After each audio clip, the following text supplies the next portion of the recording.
எப்போவுமே ஒரே மாதிரி பக்கோடா செஞ்சு செஞ்சு போர் அடிச்சிருந்தா இந்த மாதிரி ஒரு தடவை ட்ரை பண்ணி பாருங்கள். செய்ய செய்ய தட்டு காலி ஆகிட்டே இருக்கும். அது எப்படி செய்கிறதுன்னு பார்க்குறதுக்கு முன்னாடி வீடியோ ஃபுல்லாக பார்த்துட்டு மறக்காமல் ஒரு லைக் அண்ட் சப்ஸ்கிரைப் சேனலுக்கு பண்ணிடுங்க. இப்போ வாங்க எப்படி செய்கிறதுன்னு பார்க்கலாம்.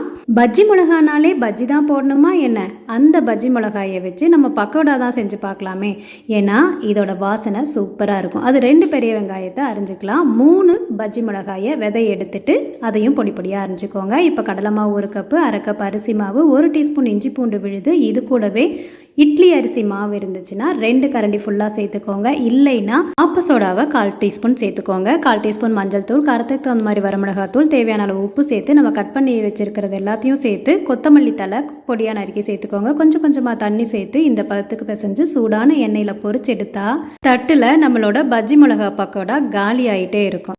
அப்படி இருக்கும் டேஸ்ட்டும் வாசனையும். கண்டிப்பாக செஞ்சு பாருங்கள்.